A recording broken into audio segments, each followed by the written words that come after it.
Bonjour à toutes et à tous et bienvenue. Aujourd'hui, on va s'intéresser à un sujet qui nous touche de très près, notre impact, l'impact de l'homme sur le monde qui nous entoure. On va voir ensemble comment nos actions, même celles qui nous paraissent les plus simples, elles peuvent complètement transformer les écosystèmes. Alors, pour bien commencer, on va se poser une question, une problématique qui va nous guider tout au long de cette séance. Quand on voit une image comme ça, un terrain de golf tout vert en plein milieu du désert, on est en droit de se demander, mais quelles sont concrètement les conséquences de nos activités sur notre environnement? C'est ce qu'on va essayer de comprendre. Et pour y répondre, voici le plan de match. D'abord, on va poser quelques bases, un peu de vocabulaire essentiel. Ensuite, on va explorer 3 grandes activités humaines. Construire, se nourrir et prélever des ressources, avec des exemples, vous allez voir, très concrets. Et pour finir, on verra comment on peut agir. Allez, on y va.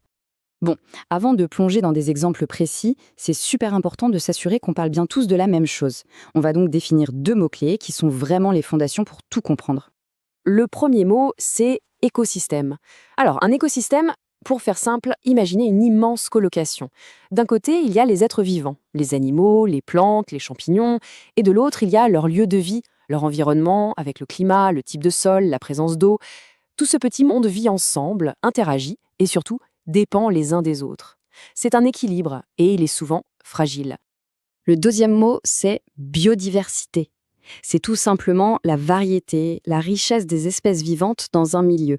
Plus il y a d'espèces différentes, que ce soit des animaux, des végétaux ou des microbes, plus la biodiversité est grande. En général, une grande biodiversité, c'est le signe qu'un écosystème est en bonne santé. Ok, maintenant que ces bases sont claires, voyons concrètement comment cet équilibre peut être perturbé. On commence avec une activité qu'on connaît tous, la construction. Comment est-ce que nos routes, nos villes, nos ponts modifient la nature? Prenons un exemple très visuel, une autoroute qui traverse une forêt. Eh bien, cette autoroute, elle agit un peu comme une énorme cicatrice, une barrière de béton et de goudron. L'écosystème, qui avant était un seul grand territoire, se retrouve tout simplement coupé en deux. Et les conséquences de ça, c'est une véritable réaction en chaîne. C'est ce qu'on appelle la fragmentation. Pour un animal, un chevreuil par exemple, mais aussi un simple insecte, traverser cette route devient presque impossible. Les populations animales se retrouvent donc isolées de chaque côté. Ça complique leur recherche de nourriture, leur reproduction, et ça les fragilise énormément. Et pour qu'on se rende bien compte de l'ampleur du phénomène, regardez ce chiffre. En France, on a près de 12 000 km d'autoroutes. Il faut imaginer ça comme un immense quadrillage de barrières qui parcourt tout notre pays. Mais construire, ce n'est évidemment pas la seule manière dont on impacte l'environnement. Pour vivre, on a besoin de se nourrir. Et pour ça, on a développé l'agriculture. Mais est-ce que cette activité a un coût pour la nature? Pour bien comprendre, on peut comparer 2 grands modèles. D'un côté, on a l'agriculture intensive, dont le but est d'avoir le plus gros rendement possible, souvent en utilisant beaucoup de produits chimiques, comme les pesticides. Et de l'autre, on a l'agriculture durable, qui cherche avant tout à respecter l'environnement, sans ces produits, mais qui produit parfois un peu moins. On voit bien qu'il y a un choix à faire entre produire beaucoup et préserver la nature. Le gros problème avec les pesticides, c'est qu'ils ne ciblent pas seulement les mauvaises herbes ou les insectes nuisibles. Eux, ils ne font pas la différence. Du coup, ils vont aussi tuer des espèces très utiles comme les abeilles. Mais ce n'est pas tout. Avec la pluie, ils s'infiltrent dans les sols, polluent les rivières, contaminent les nappes phréatiques et peuvent même se retrouver, au final, dans l'eau de notre robinet.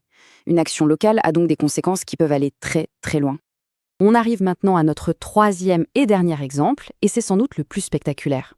Que se passe-t-il quand on prélève une ressource naturelle, comme l'eau, beaucoup trop, sans penser aux conséquences? Pour ça, on part en Asie centrale. Regardez bien cette image. C'est assez fou. On voit les bateaux de pêche, rouillés, abandonnés, mais pas au bord de l'eau. Ils sont en plein milieu d'un désert de sable. C'est ce qu'il reste de la mer d'Aral. La question, c'est comment a-t-on pu en arriver là? L'histoire de cette catastrophe est vertigineuse. En 1960, il faut savoir que la mer d'Aral, c'était le 4e plus grand lac de la planète. C'était immense. Mais, dans les années qui ont suivi, l'eau des fleuves qui l'alimentaient a été massivement détournée pour irriguer d'énormes champs de coton. Résultat, en quelques dizaines d'années seulement, le lac s'est littéralement vidé. Et les conséquences écologiques ont été terribles. Comme il y avait de moins en moins d'eau, le sel et les pesticides qui venaient des champs se sont concentrés à des niveaux extrêmes. La salinité a explosé et le milieu est devenu toxique, invivable. La quasi-totalité des espèces de poissons a disparu. C'est un écosystème entier qui s'est effondré. Bon, après avoir vu tout ça, c'est vrai qu'on pourrait se sentir un peu découragé. Mais la bonne nouvelle, c'est que la science nous permet de comprendre les causes de ces problèmes. Et bien comprendre un problème, c'est la toute première étape pour trouver des solutions. Alors justement, que peut-on faire? En fait, les pistes d'action sont directement liées aux problèmes qu'on vient de voir. Pour les constructions, on peut par exemple construire des passages à faune au-dessus ou en dessous des autoroutes. On peut aussi choisir de soutenir une agriculture plus durable. On peut faire attention à notre consommation de ressources comme l'eau. Et puis, surtout, on peut devenir un citoyen informé, engagé, qui s'intéresse à ces questions. Et ça, par exemple, c'est une initiative vraiment géniale. Il existe des programmes de sciences participatives comme Viginature qui proposent à n'importe qui d'aider les vrais scientifiques. Comment? Tout simplement en observant et en comptant les oiseaux dans son jardin ou les papillons dans un parc. Toutes ces milliers de données sont hyper précieuses pour savoir comment se porte la biodiversité et donc pour mieux la protéger. Allez, pour être sûr que tout est bien en place, un petit mémo rapide de ce qu'il faut absolument retenir. Primo, nos activités modifient fortement les écosystèmes. Deuxio, les routes fragmentent, les pesticides polluent et la surconsommation de ressources peut tout détruire. Mais le plus important à retenir, c'est que des solutions existent et que l'engagement de chacun, éclairé par la science, est une partie de la solution. Pour finir, revenons à notre question du début. Oui, les conséquences de nos activités sont bien réelles, profondes et souvent négatives. Mais ce qu'on a vu aujourd'hui, c'est que nos choix, qu'ils soient individuels ou collectifs, peuvent vraiment faire la différence. Comprendre comment les choses fonctionnent, c'est se donner le pouvoir d'agir pour mieux protéger notre environnement.